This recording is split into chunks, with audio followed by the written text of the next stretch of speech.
monster inside of me. You better watch out if you ignite me. A road ahead of full prophecy to be the greatest beast the world has ever seen. I feed him every day, leave the bones clean. I feed him all the hate and he grows me. And he gets claws real big, pissed off quick. And if you cross him, you might drop dead. Metaphorically, of course, settling the sore. Never getting bored, loves the blood and gore. Always wanting more freedom from the source. They don't really understand until they feel the force apart. If you start shit, you'll be heartless in the darkness. Torn apart quick, you left scars ripped. You'll be chewed up and discarded. And this world ain't right, won't accept it. Negative energy, I expect it.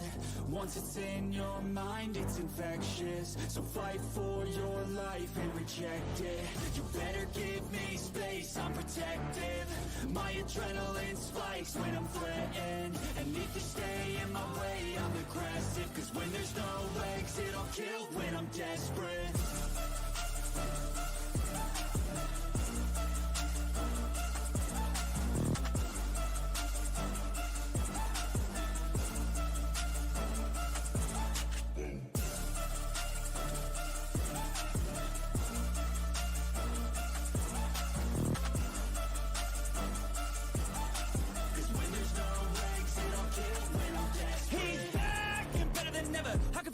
Adrenaline pressure, it's stormy weather, lightning, thunder, pouring weather. Yo, I'm a go-getter, try to do it like me, but I do it better. I got a mind that's clever, the beast inside is competitive as ever.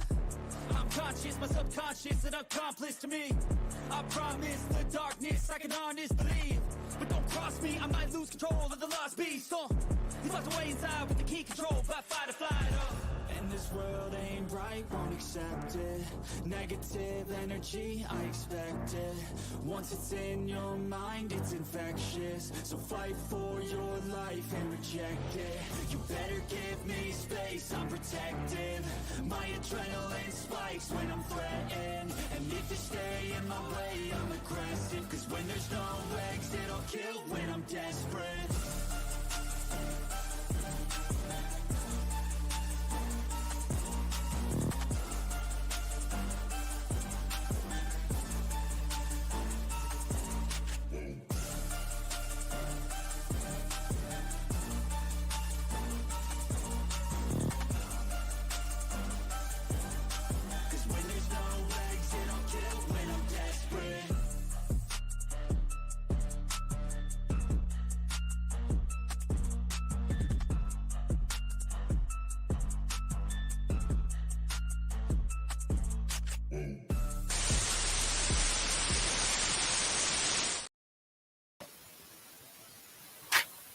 Why didn't it do the countdown? I was just fixing it right before. Can y'all hear me? I was just fixing it right before I went live. I guess I didn't fix it all the way. Oh, I know why. Because I put it sync to the beat of the song. And because the song ended right when the TV started for the countdown, there was no music, so there's no countdown. Okay, I gotta fix that. Excuse me, I figured it out on my own. Hello, everyone. How are you? My wonderful Kaz. Always first. Always here. Hit that like button anyway. Today's Friday the 13th. Today is the first October 13th since 2017. I'm not sure what October Friday the 13th means. Maybe because it's Halloween month. I don't know. But we're going to talk about the history of Friday the 13th, superstitions, and urban legends. Hey, Voodoo. I was just thinking about you actually today when I was going through my members list. See, I think about y'all all the time. Okay, first off, you guys, I want somebody to come up here and tell me how to pronounce this word. This word means fear of Friday the 13th. And I heard a lady say it. I think she'll say it on one of the videos. This, to me, is worse than supercalifragilisticexpialidocious. Okay? because I could probably hear this P word right here like a million times, like we did on Mary Poppins, and I still wouldn't get it. Has anybody ever heard that before? Know how to pronounce it? Like, that's kind of creepy. I hope y'all like my background that I put for it. Excuse me. So we're gonna watch a video on the history of Friday the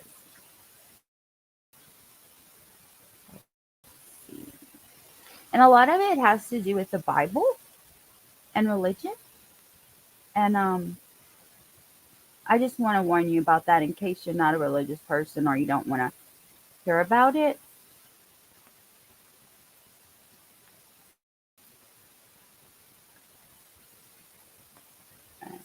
Okay.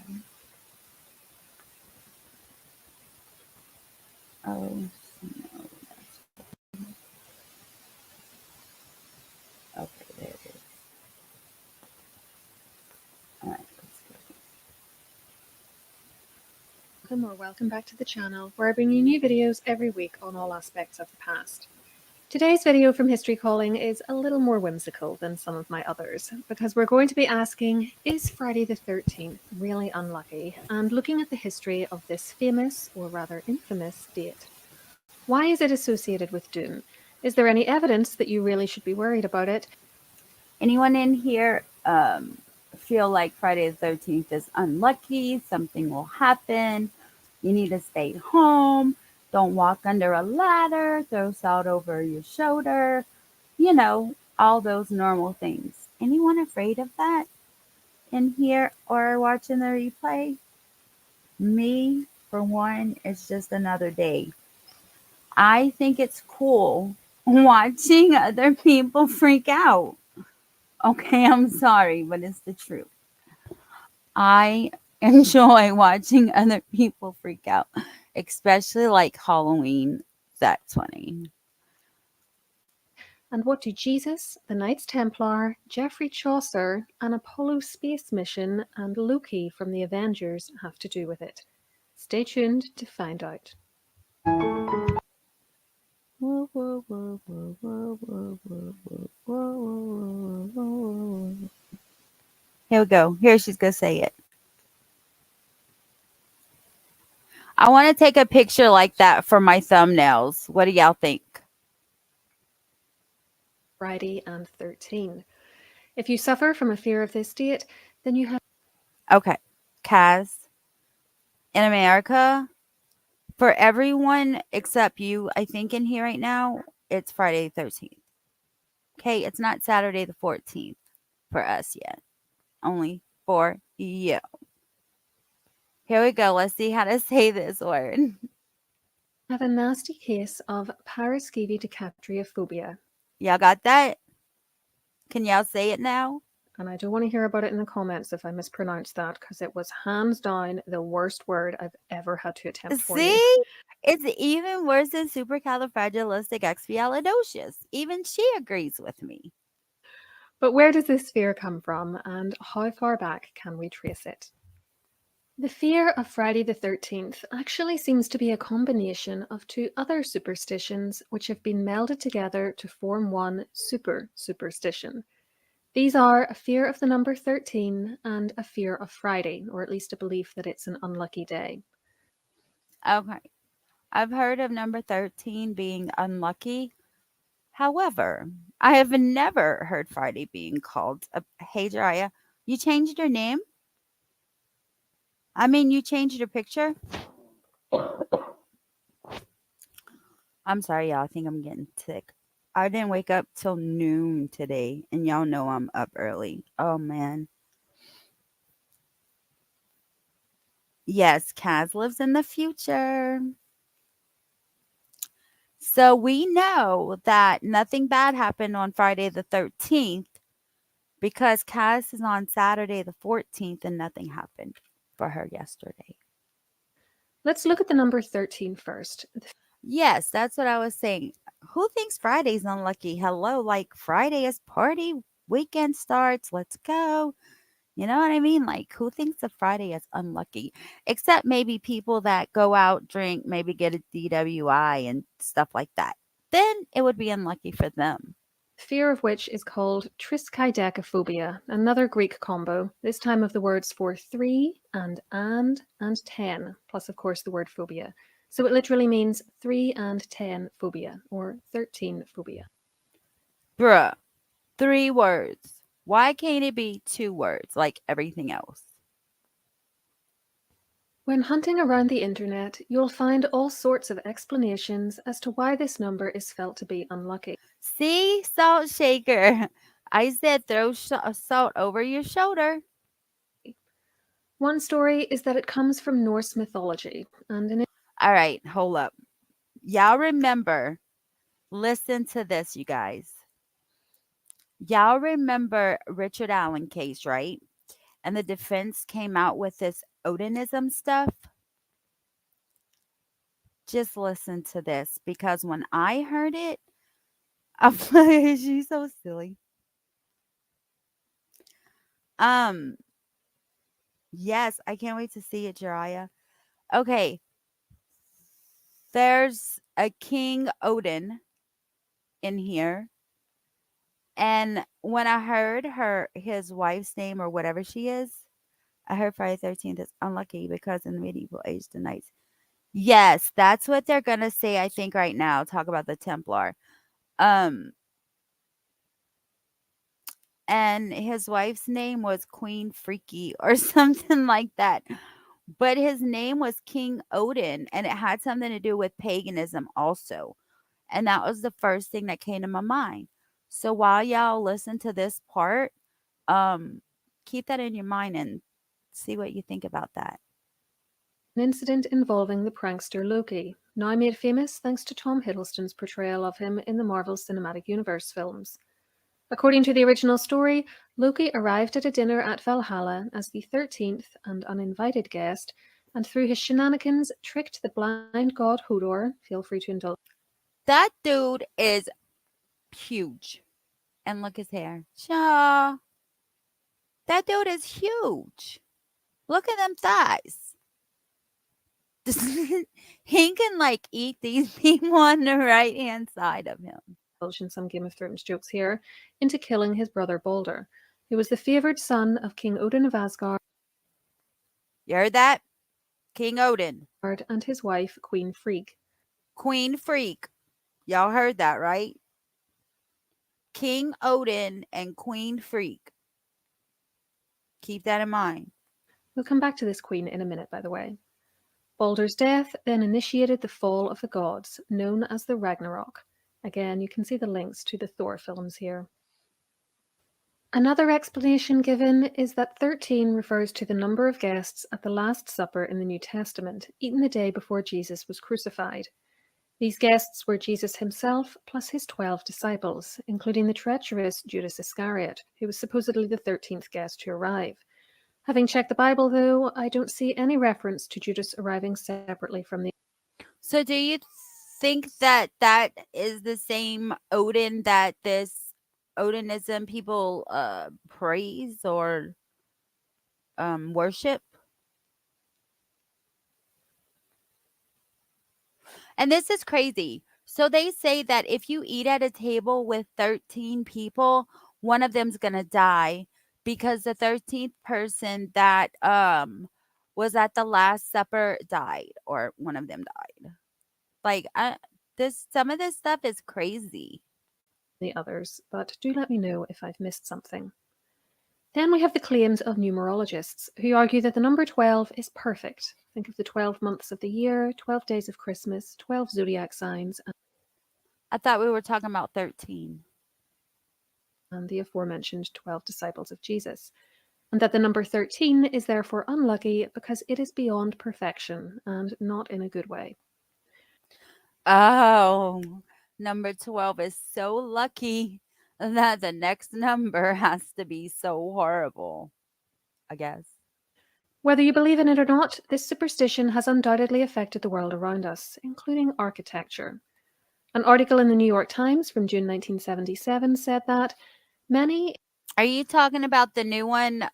Starts with an O feed this or something like that. Is that what you're talking about? Because hey, Lucky, because that would be me, and I don't agree. I am a Sagittarius, not a Ophius or whatever the freak they. No, nope, nope, no. There's 12. Cannot just add one. No, don't work that way. I am born a Sagittarius. I will die a Sagittarius. I will not be no Ophius. Sorry, not sorry. Get it right. There's 12. Jiraiya, there's 12, okay? See, 13 is unlucky. I can't be the 13th sign. Nope, not happening. If not most, high-rise residences in New York are 13-less. On West End Avenue, This don't make no sense neither. They skipped the whole 13th floor. The elevator goes from floor 12 to floor 14. What kind of sense the hell does that make? And then it ain't all the buildings. It's only some of the buildings. So what? The people that built the buildings believed that 13 was unlucky? Are all the buildings that miss a 13th floor owned by the same people? Like, what the have you ever heard? Have you ever been on an elevator that like just skipped floor 13? I think I would be very afraid of it. I need that unlucky number in the elevator, okay? on East 86th Street in Greenwich Village, buildings old, buildings new, their elevators read 11, 12, 14. The fear, apparently, was that apartments on the 13th floor would be harder to rent or sell. I'd be fascinated to hear in the comments. Come on now. Every single person in New York does not believe that number 13 is so unlucky that you cannot live on the 13th floor. There are many, many people in this world that live in apartments, in houses, in trailers that have lot numbers 13, apartment 13. Their address may be 13. They may live on the 13th floor. And ain't nothing happened to them. Get out of here, New York. Why you gotta be so special? Unspecial. From any listener who lives in a high rise building, whether in New York or elsewhere, if this is true in your experience. Does your building have a 13th floor? And if it does, That's true, Jariah. Minus the 13th floor. The next number from 12 would be 14.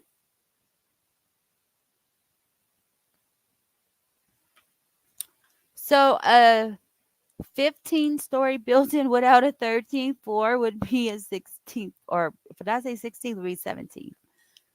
doesn't, do you know how old it is? You might also be interested to know that New York's Flatiron Building and the Empire State Building do both have 13th floors, so Don't we can tell be sure that me not everyone buys into this fear. the government believes in 13th floors. Hmm. Hmm. I've read too that the French dislike having 13 at a dinner table.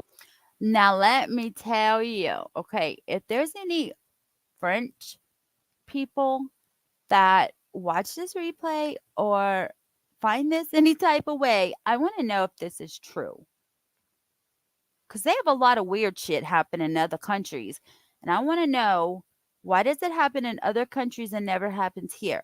Why is it always India and Switzerland and Iceland and what the hell? Why that shit never happens here?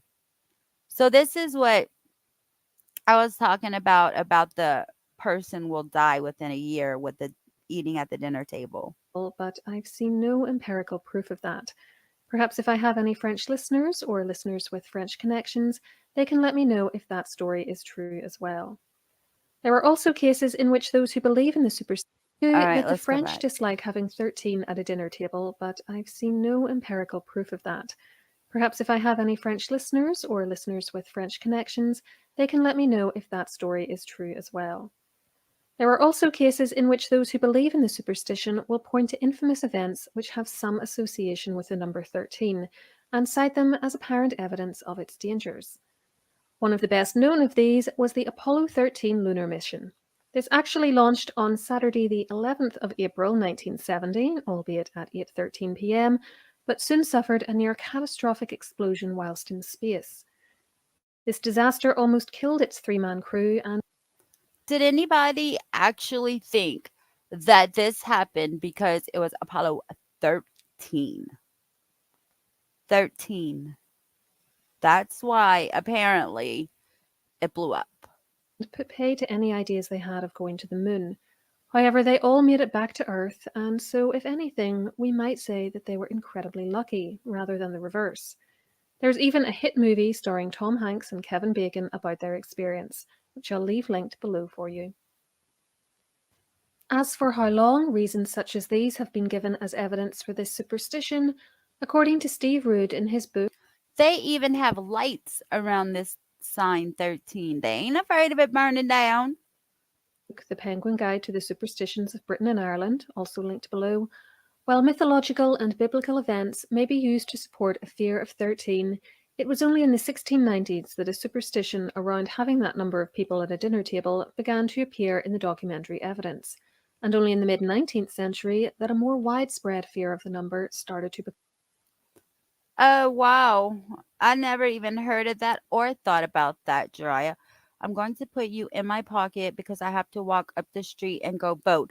As long as you can hear me and as long as everyone else can hear me, just say, hey, go to Sweet Misery True Crime. And you'll be able to hear her very good outside of my pocket. Tell them to vote for me on Turtle Island. There you go. You're going vote. You can tell them to vote for me on Turtle Island. Perfect, Kaz. See, I knew you were the bestest of the best. Become commonplace. People weren't generally afraid of it 2,000 years ago. The evidence has just been retroactively found and fitted to the superstition.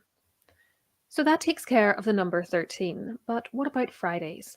Why Fridays, dude. Fridays. Why are Fridays so unlucky? are they unpopular despite being the start of the weekend for most of us? And should I have chosen a different day to upload my YouTube videos? Don't upload YouTube videos on Friday. Hey, Jeannie! As with 13, there are numerous supposed explanations for some people's lukewarm feelings towards Fridays. Speaking of, do any of y'all play Words with Friends? Because I need some intelligent people to play with. Funnily enough, though, it wasn't always looked upon with suspicion. Remember King Odin's wife, Frigg, Queen of Asgard? See? King Odin. Jeannie, do you think that has anything to do with Odinism? And maybe that's who they were worshiping? Okay, Jeannie. I love you. I hope you feel better. Well, she inspired the English word Friday. It literally means day of freak. And Friday means day of freak.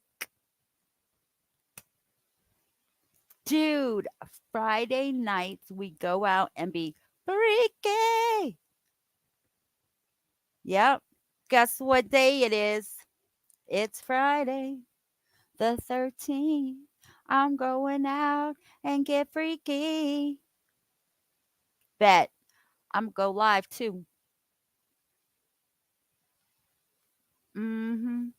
was a powerful goddess of love and fertility in Norse mythology.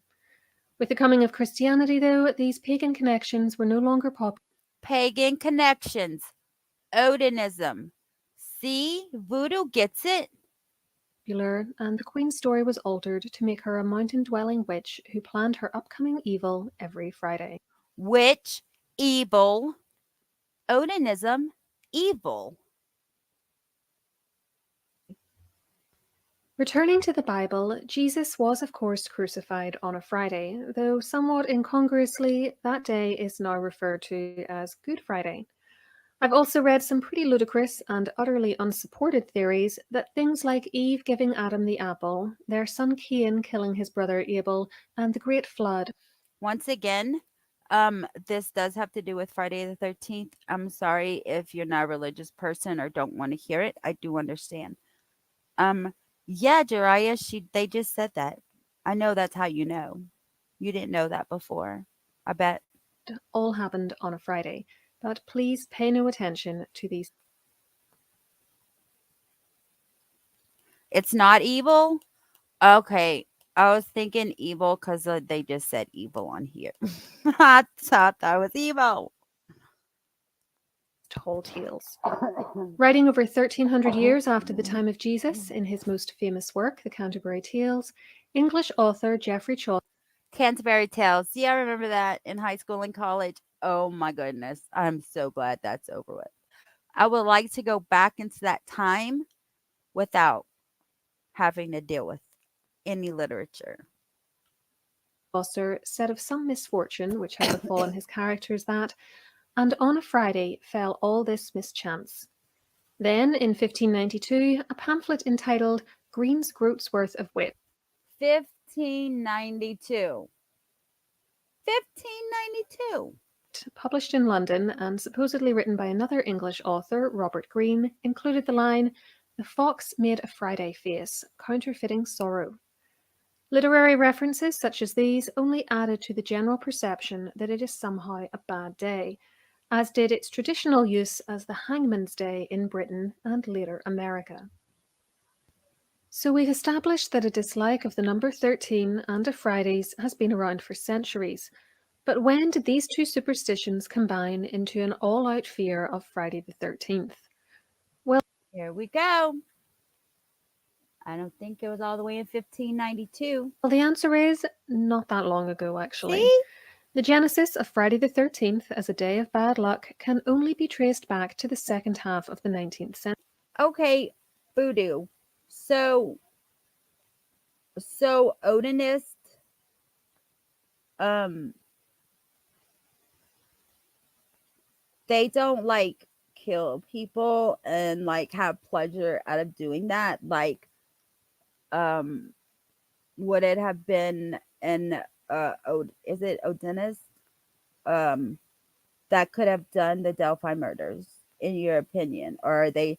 I think the defense is just bringing it up to put doubt, and which they're doing an amazing job, in my opinion.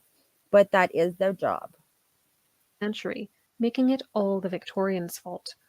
Funnily enough, it may well have been an attempt by a group of people to disprove the superstitions around the number 13 and Fridays, along with many others, which inadvertently gave rise to the Friday the 13th beliefs. In 1882, William Fowler of New York City started a society known as the 13 Club. That's so pretty. I just want to go sit on the side and just watch it. I love water, guys.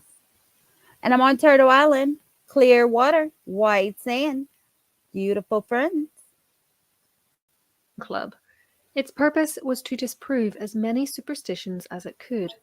It had 13 members, held dinners on the 13th of a month, with 13 courses, and of course, the 13 guests at the table. I wonder which one died a year later. According to an article in the Los Angeles Herald, written to celebrate the club's 13th anniversary in 1895, at the dinners of the club, it has been a regular custom to spill salt, to cross forks, and to break looking glasses. And its initiation. What's a looking glass? Like what we wear to see out of? Are those one little eye pieces that you put on one eye, like the investigation emoji? You know what I'm talking about? Is that a looking glass? Fee was $1.13. More interestingly still, this article explains that the club had taken aim at the two separate superstitions surrounding 13 and Fridays, but makes no mention of there being a third fear specifically of Friday the 13th. Instead, in their eagerness to combat as many superstitions as possible, the club had met when it could on that date, which only occurs between 1 and 3 times in a year, by the way. They only meet 1 to 3 times a year. But only because this allowed them to kill 2 birds with 1 stone. There doesn't Oh my God. I thought they were going to say kill 2 birds for something else. Not with a stone. seem to have been a particular fear of the combination of that day and number in earlier decades. It may well be then that the actions of the 13 Club accidentally made Friday the 13th a point of superstition, particularly as the popularity of the club spread Oh, and new branches of it began to meet in other cities, including London. thank you, because I never even would have thought of a mirror. Duh. And now I'm thinking like the ones you hold in your hand. Now that's what I'm thinking of. They were successful in other areas, though, and were credited by the LA Herald with helping to encourage executions to be carried out on days other than Fridays, so that by 1895 it was no longer known as Hangman's Day. Certainly, within a few decades of the original club's creation, the idea that this date was cursed somehow had taken on a life of its own, and soon the day was being used in all sorts of ways and blamed for all kinds of mishaps, current and historical. In 1907, author Thomas Lawson published his book entitled Friday the 13th, which only fueled the fires of suspicion further. And by 1926, the Hull Daily Mail newspaper in England. See? That's where I am. That is Turtle Island, guys. Now you see all the footprints? That's all of us. We're not in the water yet, but we're about to go swimming. Don't worry. Could report that the crew of a French tugboat had refused to carry out their dangerous job of recovering gold from a shipwreck on Friday the 13th, and the task had therefore been put off until the following day.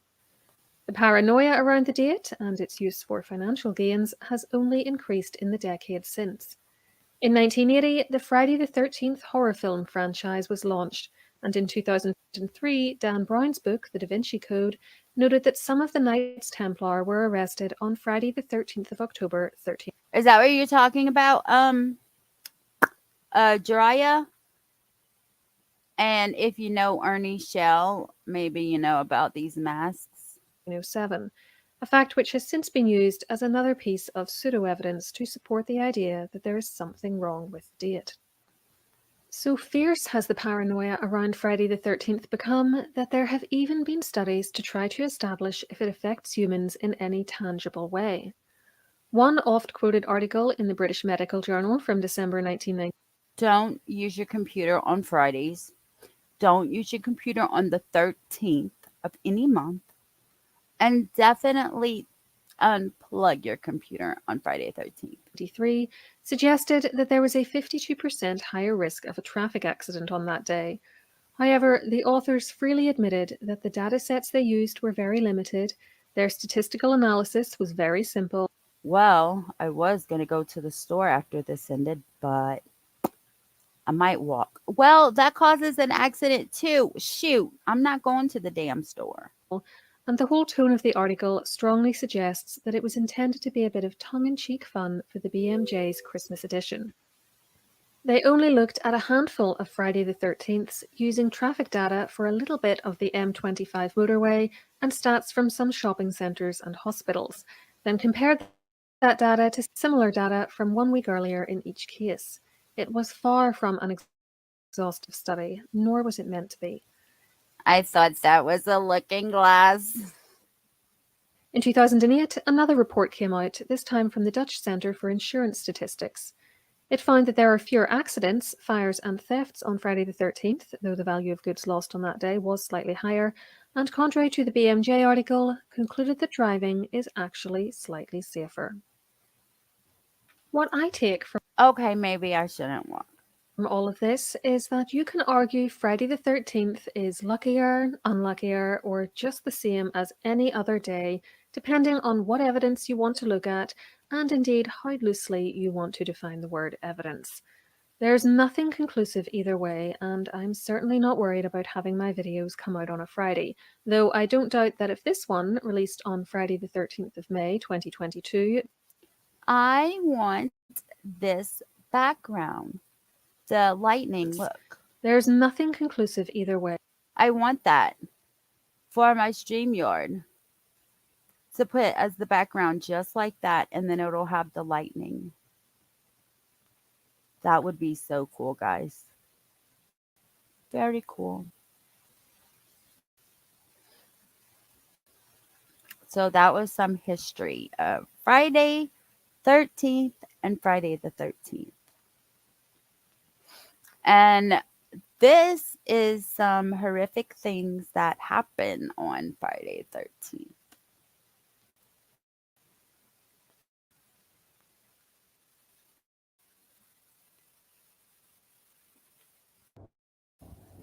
Friday the 13th has long been considered a date cursed with bad luck. It's largely been a date that people look at That's so cool. That face looks so cool. Don't look like a scarecrow to me, though. as an excuse to do scary themed activities like binging scary movies. Oh my God. Y'all remember the first Nintendos? Look, guys. But this is the first year since 2017 that Friday the 13th falls in October. So for this video, we're looking at some of the most terrifying events that have actually taken place on the notorious day of bad luck. Did y'all know this? Tupac Shakur, better known as a stage name simply as Tupac, was an American rapper widely considered to be one of the most influential and successful rappers of all time. Tupac was arguably responsible for some of the most memorable rap verses in history. And while much of his notoriety came about after his shocking death in the mid-1990s, he's still remembered and talked about today. On the night of September 7th, 1996, Yeah, because we just found his killer. How amazing is that? Tupac was in Las Vegas celebrating his business partner's birthday. And one night while there, he attended the Bruce Seldon vs. Mike Tyson boxing match with Suge Knight at the MGM Grand. Later that night at about 11:15 p.m., while at a stoplight, a white four-door Cadillac sedan pulled up to the passenger side of Tupac's vehicle, and an occupant rapidly fired into the car. He was hit 4 times, once in the arm, once in the thigh. Hey, Jiraiya, would you like to come up and like inform us on stuff that they didn't catch up on?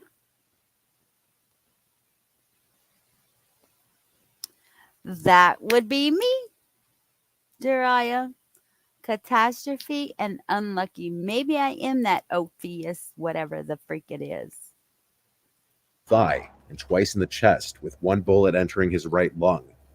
Tupac succumbed to his injuries 6 days later on September. Is he sticking his middle finger out? Pinky, ring finger, middle finger, index finger. 13th, which was a Friday.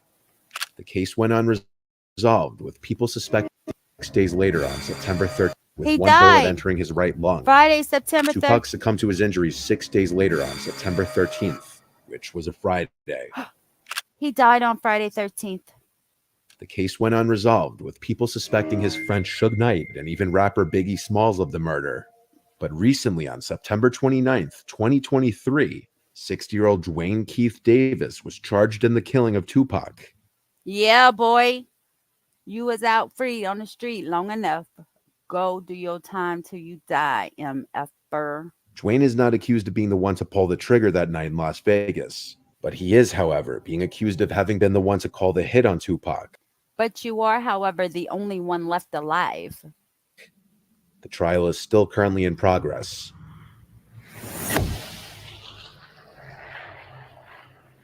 A lot of people refuse to fly on Friday the 13th.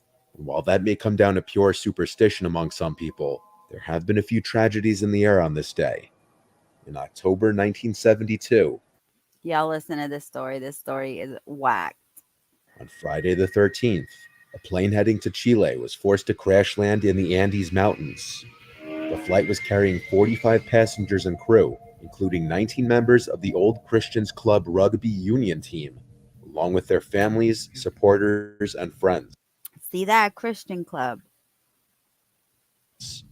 3 crew members and 9 passengers died immediately. Several more died soon afterward due to the frigid temperatures and the severity of their injuries. Survivors of the crash hid in the wreckage for warmth and were eventually forced to cannibalize and eat deceased passengers to survive. See? How? Oh my goodness. Could you imagine? And then I wonder if they, let's see if they ever made it out or if they died themselves. Could you imagine being so hungry that, like, you have to eat someone?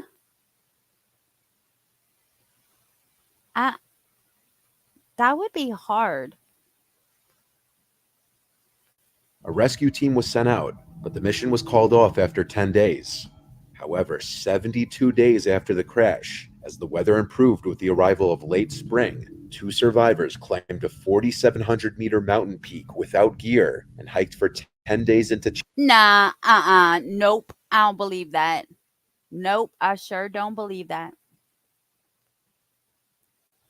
Let's listen again. Tell me if you believe this. 52 days after the crash, as the weather improved with the arrival of late spring, two survivors climbed a 4,700-meter mountain peak. How much is 4,700 meters? I don't give a shit. They have no gear. There's snow all over that thing. Yeah, they ain't climbed that. Without gear and hiked for 10 days into Chile to seek help, traveling a total of 38 miles. The two men were able to alert authorities that there were still 16 survivors All that time, the other people done died. trapped in the mountains, They should have all went together if they could walk. leading to their rescue. But believe it or not, on the exact same Friday the 13th as this plane crash, the same exact date, was another plane crash that killed all 164 passengers and 10 flight crew. It was Aeroflot 217. The plane needed to land due to horrible weather conditions, but crashed upon landing in Russia just 3 miles away from the runway. The exact cause of the crash could not be determined, but it's speculated that it was largely to do with simply human error. Casualty-wise, it is one of the worst plane crashes in history. While these incidents are incredibly rare, Oh my gosh. These are mostly overseas airlines. perhaps there is a reason flights are cheaper on Friday the 13th. If you're not superstitious, perhaps it may be worth it. I'm going price tickets today just to see. The mountain was 4,700 feet, but they were crashed at like 4,200. Oh, okay. Right. Still hard. Oh, okay. I thought they went from bottom to top. I was like, ain't no way in hell. But now we move from the sky to the sea, looking at the Costa Concordia disaster. On Friday the 13th, January 2012, the 8-year-old This video right here is going to make people not want to do nothing on no Friday the 13th. This going to scare the shit out of people. Costa Cruises ship Costa Concordia just left Civitavecchia, Italy at approximately 7:18 p.m. On board were 1,022 crew members and 3,206 passengers. Please tell me this ain't another Titanic. As the Concordia approached Giglio Island several hours later, it deviated from its standard course, moving closer to the small Tuscan island for a maritime salute, which included the cruise ship sounding its horn to show off to onlookers on the land.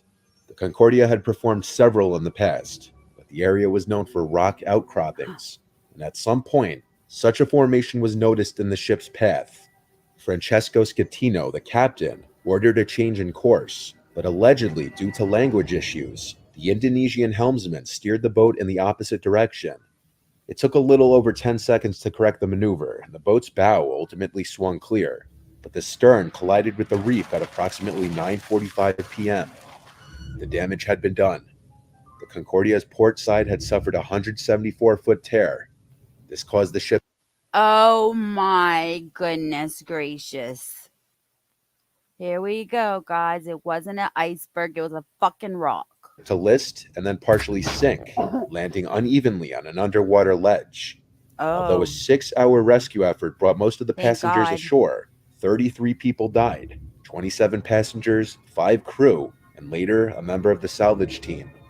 An investigation focused on the shortcomings in the procedures following. man, could you imagine the people and their fear, and then it lands on a rock thing, and then they don't go all the way into the water? They all could have just went to the other side. Thank God only 33 people died. It wasn't like 13. Followed by the Concordia's crew and the actions of the captain, Francesco, who left the ship prematurely, leaving behind about 300 passengers on board the sinking ship, most of whom were rescued. Oh, oh, the captain's supposed to make sure everybody gets off the ship safe, right? And he just bounced. He jumped ship before anybody else. By helicopters or motorboats in the area. Scatino was found guilty of manslaughter and sentenced to 16 Oh, shit. Look at his eyes, though. They're so pretty. years in prison.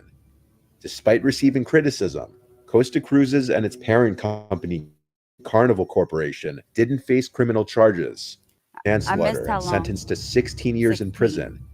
Despite receiving criticism, Costa Cruises and its parent company, Carnival Corporation, didn't face criminal charges. The total cost of the disaster, including victims' compensation, refloating, towing, and scrapping costs, is estimated at $2 billion, more than 3 times the ship's original $620. Wow.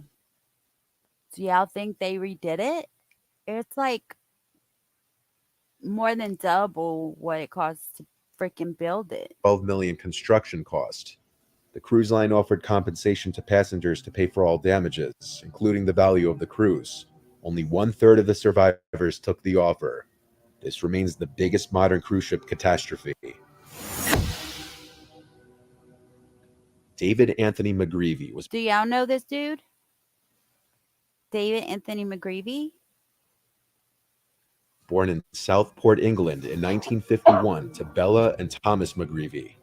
David was the second oldest of 6 children. Since David's father was a sergeant in the British Army, a lot of his childhood was spent moving from one army base to another. This could mean that one year he was being educated in an army school in England, the next in Germany. According to David's mother, living in Germany was his happiest time. David's mother, Bella, later said she could only remember one childhood incident of concern, as David was otherwise allegedly well behaved. Davis was charged in the killing of shit. Tupac, Do who you arrived at their think home. do you think that he became a serial killer? The police were already there. They escorted them to the police station, where they were told of the horrible truth that their children had been murdered. Damn it, we missed So that what part. happened? Hold the fuck up. 15-year-old David left school and enlisted in the Royal Navy. However, he was dismissed from the Navy in August 1971 Okay, after being put me in your court-martialed pocket. for starting a fire that destroyed a mess wardroom. David then moved back in with his parents, but around this time his life was crumbling as his fiancée broke up with him and he was fired from several jobs. For this Ruh-roh. reason, his parents became fed up with him and kicked him out. So David turned to his friend Clive Kenneth Ralph, who let him board with he and his wife, Dorothy Elsie, and their 2 small children, Paul and Dawn. Clive and Dorothy had been school friends, and there was a 5-year age gap between them. They had married in September 1968, when Dorothy was 16 and pregnant with Paul. At the time David moved in, Dorothy was pregnant with their 3rd child, Samantha, who was born on the 14th of July in 1972. They're so freaking cute. And look, that lady's eyes are so small. Like the color part. With both Clive and Dorothy busy working, David acted as a babysitter for the Ralph children. He was regarded by family and neighbors, as well as the Ralphs, as a person who loved children. So what would soon happen was nothing short of unexpected and horrific. On Friday the 13th, in April 1973, Elsie was picked up from work by Clive, who had left home late with the children all asleep. When the couple arrived at their home, the police were already there, and they escorted them to the police station, where they were told of the horrible truth that their children had been murdered. So what? Three kids would be what, a mass killing? Because it's in the same spot. Serial would be in different areas, right? Happened? Well, David was known to be a heavy drinker and sometimes a violent drunk. He had gone to a nearby pub earlier that evening with a friend, and he had 7 pints of beer. The 2 men had played cards and darts, though a small altercation took place prior to leaving the pub. 7 pints would be a lot, right?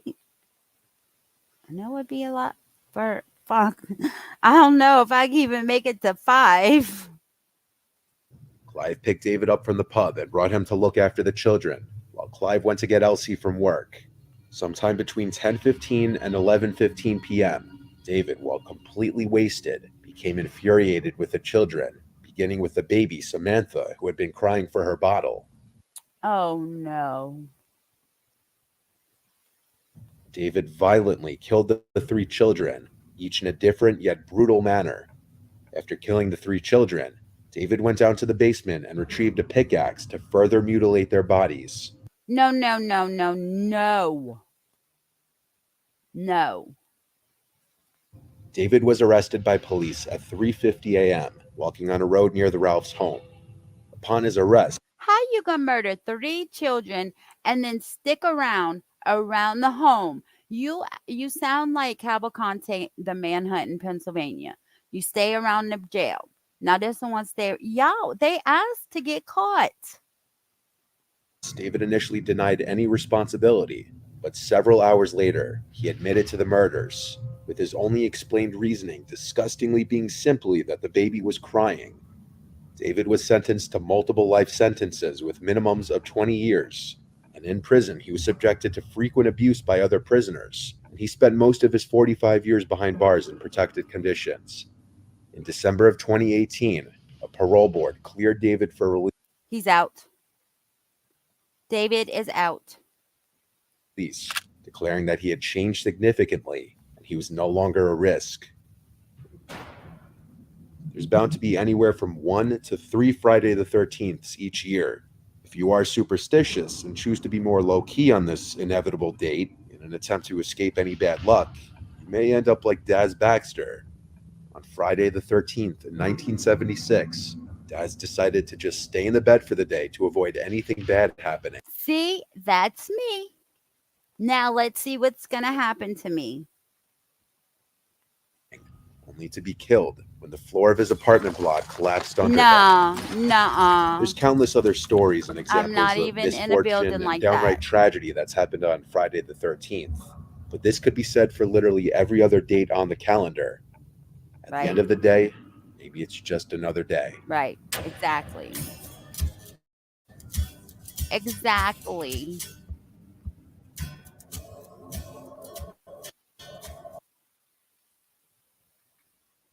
That music, good Lord. So far, how do y'all feel about this stuff that they're talking about?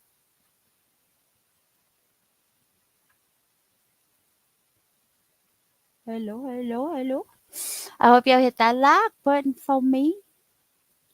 Did y'all pimp me out? I'm ready to go. Just need a phone call. All right, so this is supposedly urban legends that have come true. Let's see what this is about. Yeah.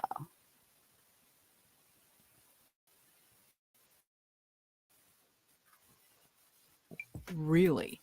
Welcome to WatchMojo.com, and today we're counting down our picks for the top 10 urban legends that turned out to be true. Before we begin, we publish new videos every day. 10. Elevator amputation. What? The story Wait, are these all about movies? So I'm not about to play these. That's Britney Spears. That's my birthday twin. Oh, yeah, I can't play this. They got music and stuff in it. Sorry, we won't know. I'll put the link in chat if anybody would like to see it.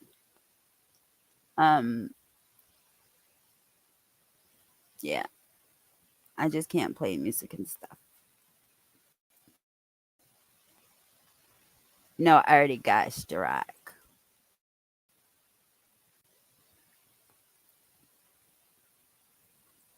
Whoops.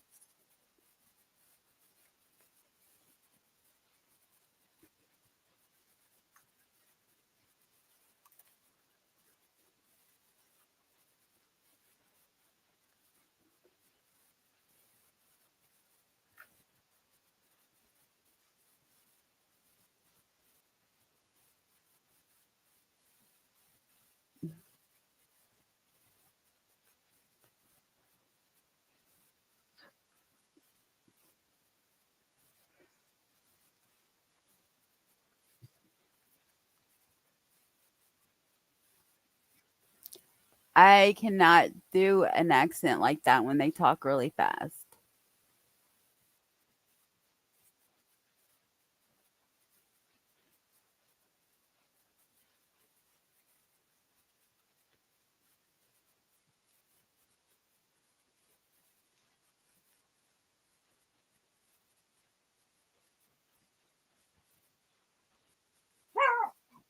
Oh,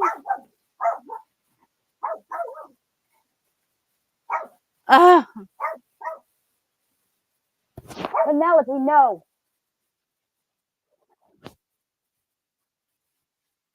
Chupacabra. I hear this all the time, and now I get to see what it is. That's probably not even what they're talking about when they say the word. Oh, what?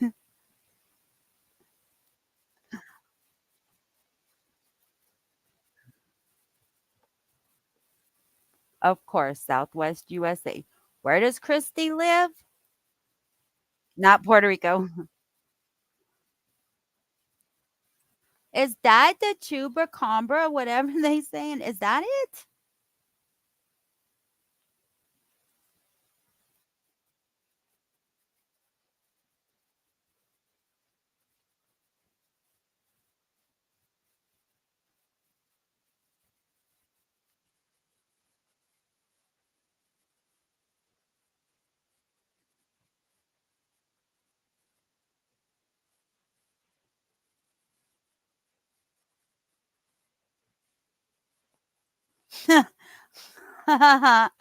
Well, of course, if they were nerds in real life, they're nerds in spirit, I'm sure. Right? What about the librarians? Come on now.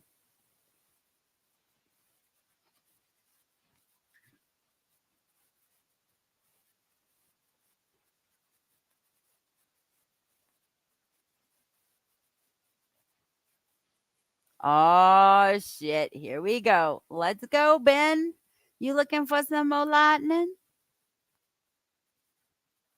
That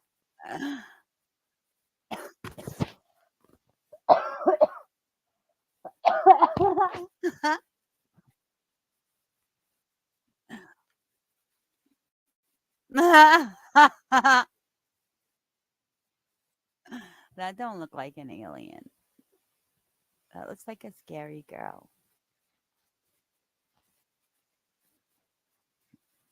I don't know, but I want that shirt.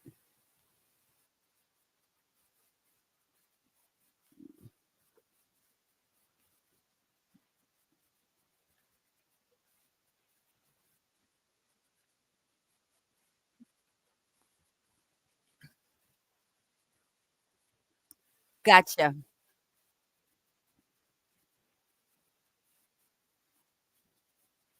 Look, aliens. You don't have to be jealous because Kaz lives in the future. Okay? It's okay. Just go to Australia and you'll be living in the future.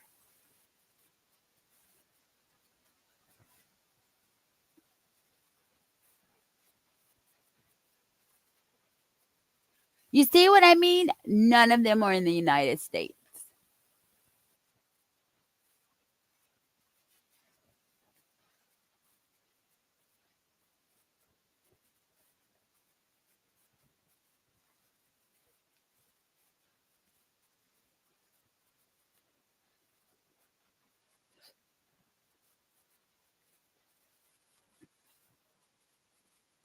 Hmm. You're about to just unalive yourself, and then somebody breaks into your house and asks for one thing, a cup of coffee?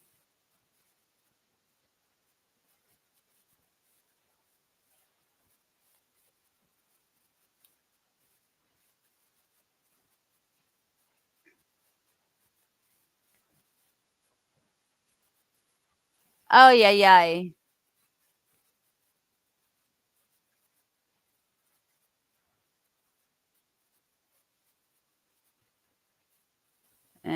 What? A wedding? You could hear but not see?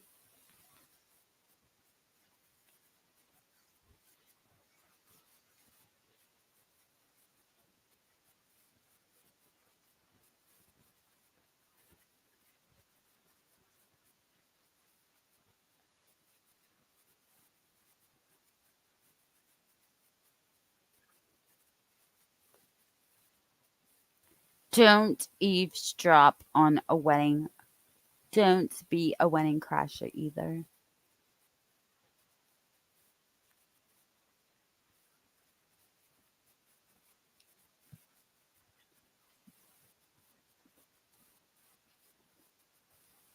I know none of my subs have ever made a deal with the devil, right? We're too good for that. Welcome back. I didn't know you left.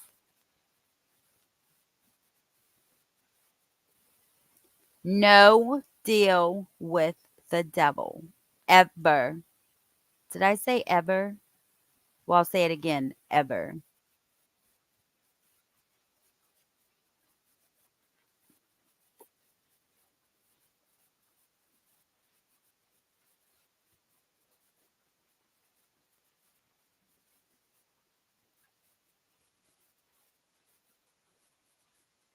That's funny. Well, that could possibly happen. If you're in a haunted place and they're filming, obviously they're gonna either want to be involved or want you out or something.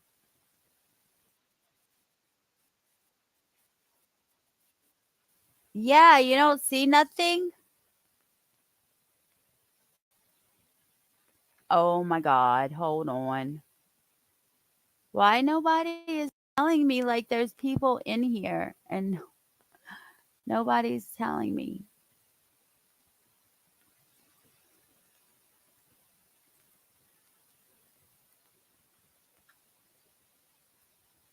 I'm sorry, guys. Thank you, Kaz. Haunted places in Canada. Running as a mental institution for years, even while it was open, there were stories of screams coming from empty rooms, entities crawling on walls, and a horrible stench that would engulf people and make them feel sick. Today, the place is closed, but those who have something to say to the devil himself can make a trip in there and see what horrors await them. And in our Really? If you want to go talk to the devil, you just don't have to go into this old bathroom looking like thing.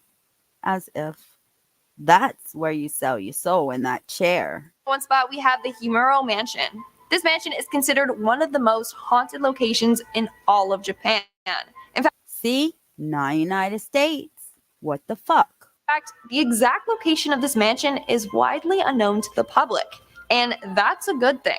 Legend goes that the owners of the house partook in something known as the strangling ritual. Basically, it's done to seal off evil or bad karma from within the earth. But the ritual didn't end up working and the family dishonored themselves. As a result, the man ended up killing himself and his family. Now it's said that their souls still wander around. Oh my God, look at that head. Oh my God. The mansion. They will apparently try to complete this ritual with whoever enters their abandoned house. In fact, it's said that 2 women were found dead on the property with rope burns on their wrists. Others who have entered the house. Hold on one second.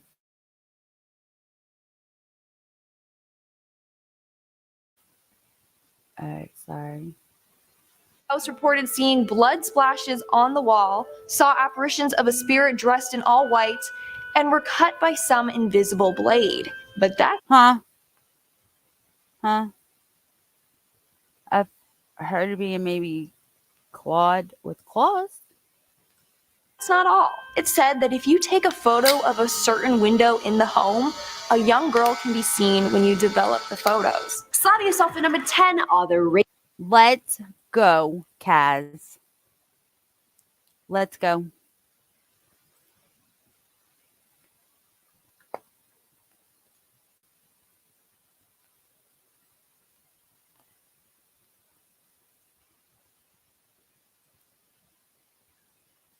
Ravens. Whilst doing my research, the legend of the Ravens was proclaimed the most infamous one, so I thought I'd just start with that one. Apparently, ravens live inside the walls of the tower, and as we know, ravens can symbolize death or bad luck. Legend has it that if the Tower of London ravens are lost or fly away, the crown will fall and Britain with it. It was actually taken so seriously that the tower employed a raven master whose sole job was to take care of them and make sure there were at least 6 ravens inside at all times. Can't be too sure, you know, those pesky rascals will just fly away. The rumors have circulated that they have their wings clipped so they can't fly, and yes, the raven master does trim their feathers so they can still fly, but not super far. During World War II, most of the ravens in the tower were killed due to bombing raids, but 2 survived, Grip and Mabel. But Mabel flew away, and that depressed the hell out of Grip, who eventually flew away as well. The small incident was reported in the British newspapers, and soon after the story broke out, the decolonization of the British Empire started, which confirmed the legend to most people. Coming in at number 9 is the bear. Since the tower of Bladenboro over in North Carolina, and this brings us in at number 8. This terrifying creature looks like a panther, but he is a bloodthirsty killer who lurks in the darkness. And that's because Aw, he's so cute. Look at that cute little face. Oh, he got a huge body. he's looking for his next meal. He is known to attack dogs and even people, so watch your back if, yeah, we're not in North Carolina now, I don't have to worry here, but if you're in North Carolina, watch yourselves. People have claimed to see this beast say that he's about 3 feet long, 20 inches high, and has a long tail with a cat's face. Hey, that other picture didn't look like that. That must have been a baby one.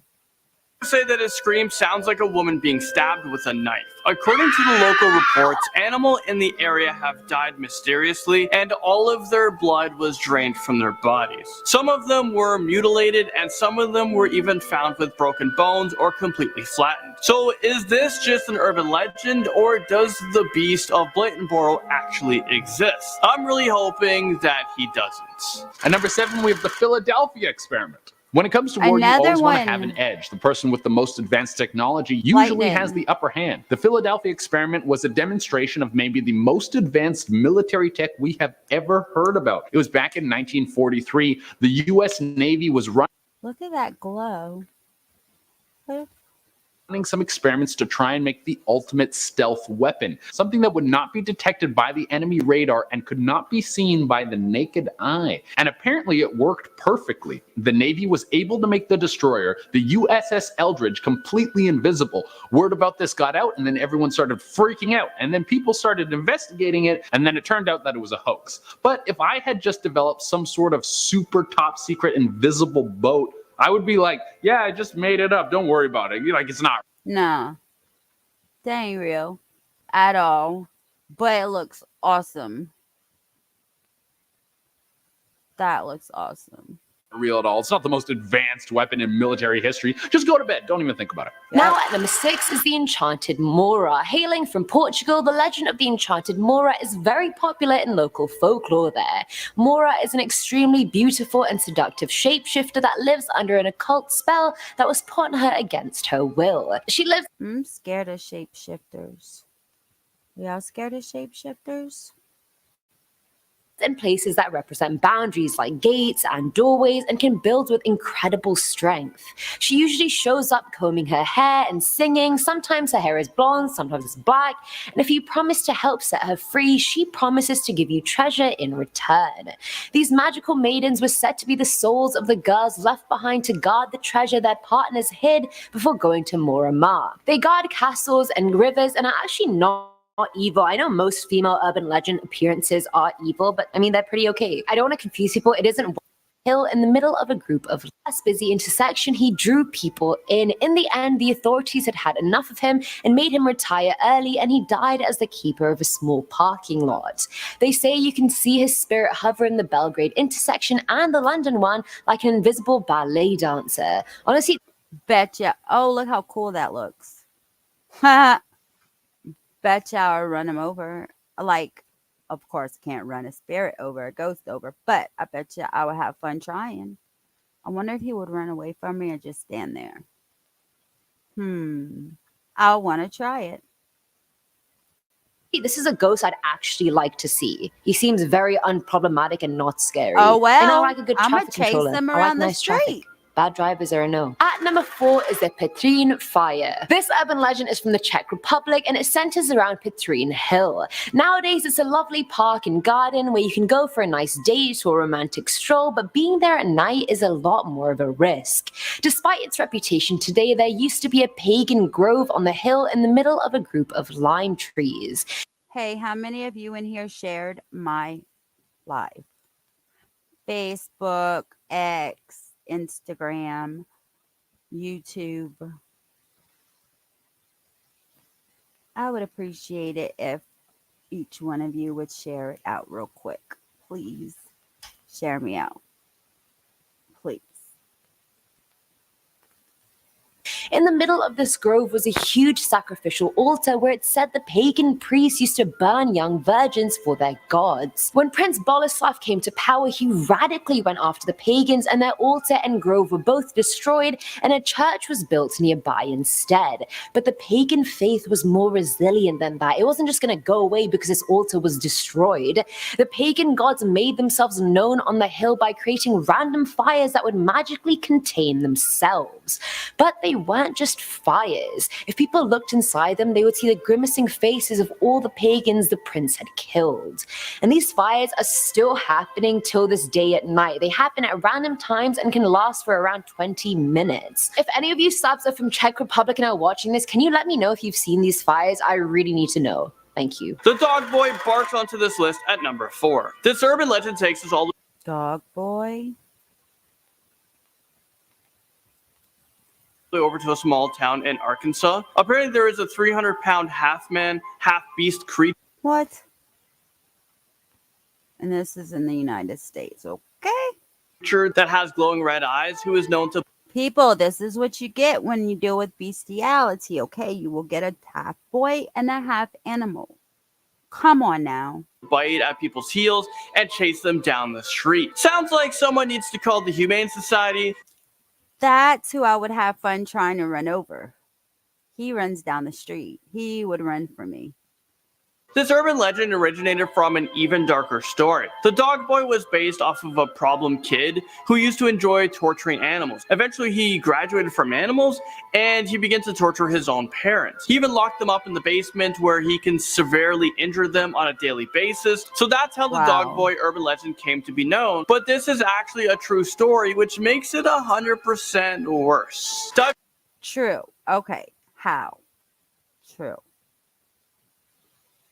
As true as Bigfoot and Sasquatch and whatever the fuck else?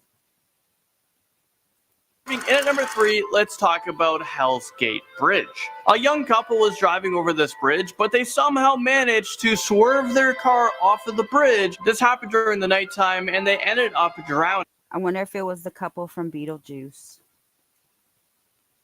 So now there are 2 legends associated with Hell's Gate Bridge. The first one is, if you drive your car in the middle of the bridge and turn off the lights, the couple will magically appear in the back seat and leave a wet spot. And the second urban legend states that if you drive over the bridge...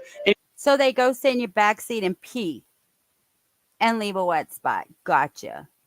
You look over your shoulder halfway across, you will see a portal to hell engulfed in flames. So it's Lori Vallow's portal. How'd they get it? At the Hell's Gate Bridge. Y'all, Lori is sharing her portal. make sure you guys don't put your car in reverse because you might not be making it out there alive. In our second spot, we have the Philadelphia experiment. This legend takes us back to the early 1940s. Apparently, during this time, the government was conducting signs of aging. Turns out that this man was a person who disappeared in 1876 at the age of 29. He wanted to go into time, so into time that he literally walked into the center of a clock. Some believe that this legend is actually true and that Rudolph Fentz was a real time traveler. Starting us off, in at number 10, we have the Alaska Triangle. The Alaska Triangle covers... Oh shit, another triangle, y'all.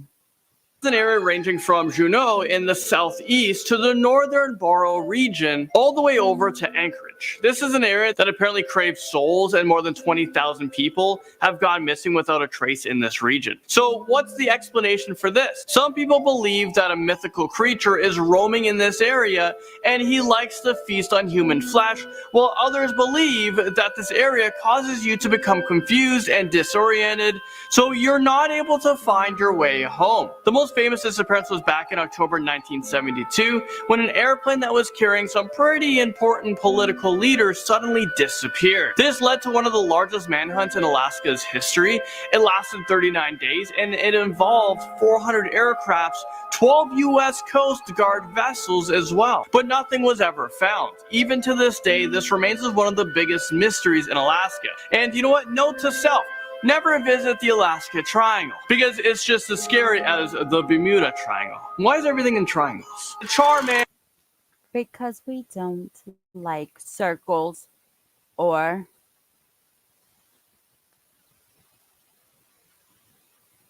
um diamonds in the sky. Diamonds in the sky. So, if you like paranormal stuff, I have. Oh, yes, it has to be true. It can't be no fake stuff, though. I don't like fakeness. Y'all know that. Where is everybody? Should I not go live this early? Oh my gosh. Well, I went live early. It's Friday the 13th. I gotta go shake my booty and get my thing on. Y'all already know. That's why I need y'all to pimp me out.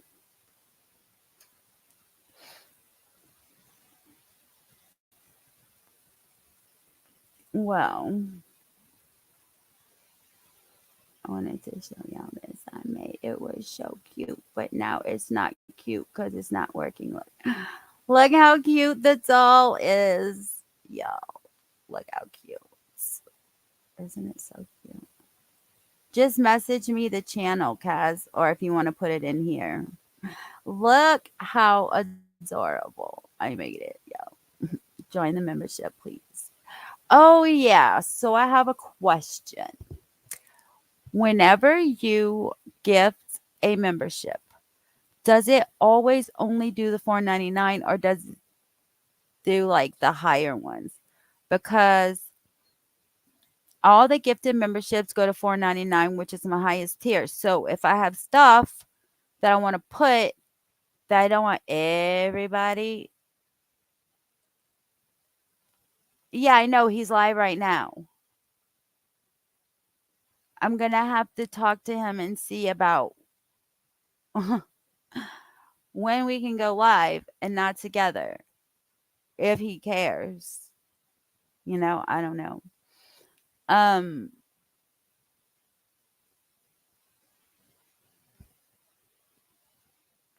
I don't know. Anyway, so I made a $9.99 tier. I don't expect anybody to join it, but it's where I'm going to put stuff that I don't want gifted members to see. Because I am tired of putting stuff for $4.99, which is my highest tier, and every person gifted a membership can see it. So I put a $9.99 tier. If you want to join it, join it. I would love for you to join it. But if you don't, it's fine. I just want to put stuff there just in case because I don't want people who are gifted memberships on my highest tier to see stuff. It's not right. And it's not fair for my members that pay every month. And that's just how I feel about it. So, yeah, I don't know. I'll have to see. I don't know. I have to do something. Because I don't like this free memberships shit, get to see everything. Like that's not cool. What they get a gifted membership for a month and then they go around all your shit for members and you know what I mean? And then after 30 days is over, they're not a member anymore and like whatever. If you don't want to pay to be a member, then I don't want to share my stuff with you. Does that make sense or does it sound like a bitch?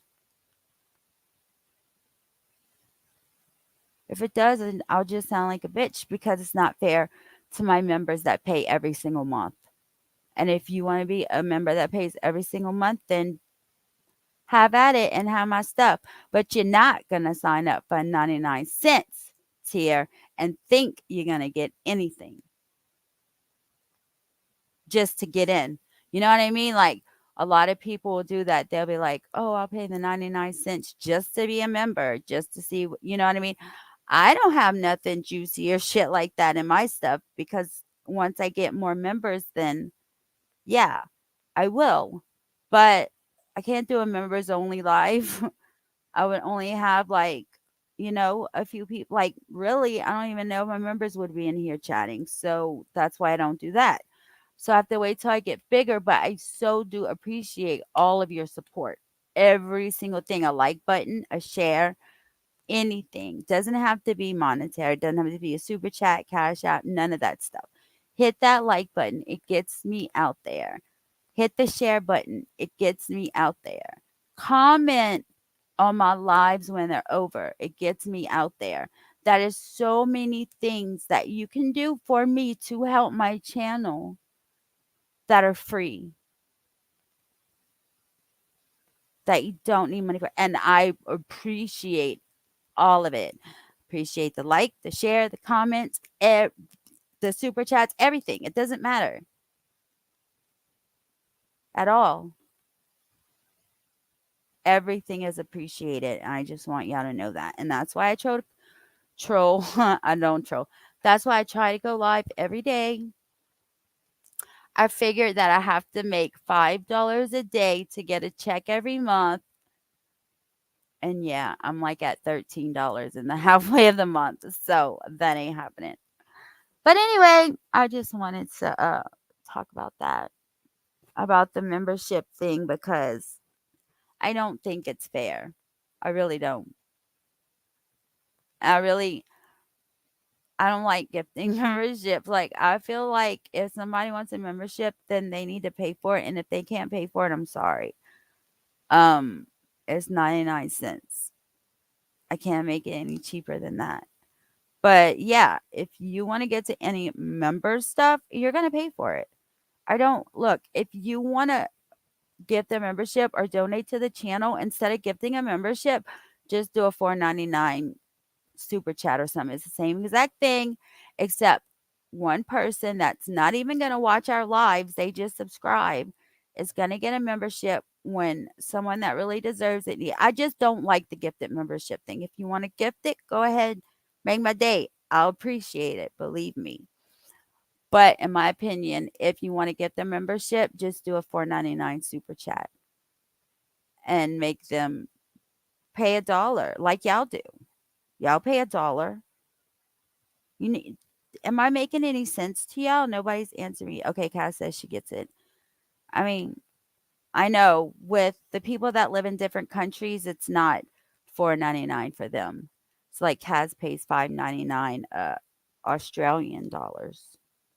Kaz, I didn't mean do that. But thank you. Now Kaz is fighting me. Do you see that? That super sticker? You can't see it. You can see it in chat. She's hitting me.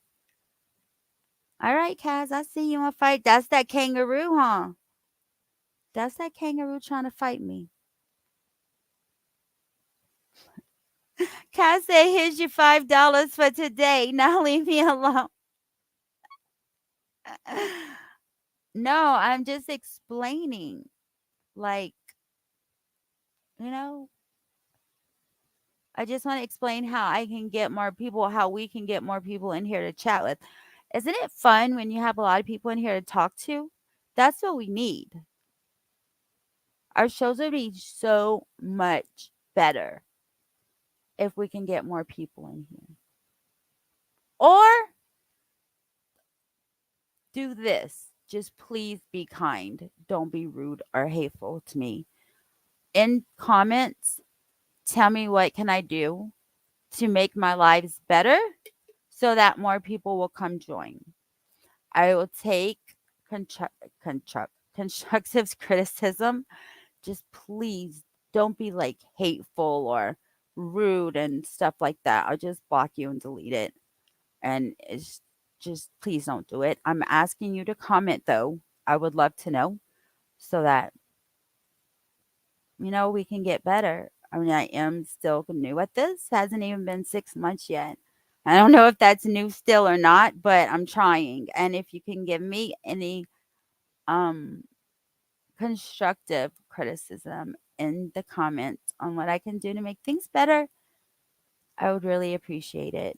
If you're a sub, if you watch me, if you're not a troll, if you're a troll, just don't even freaking comment because it's not even worth your time. I'm just going to block it, and it's just wasting your time typing it because it's just one button for me to block it. Boo boo. So thanks, y'all. Y'all have a good night, and I'll see y'all somewheres.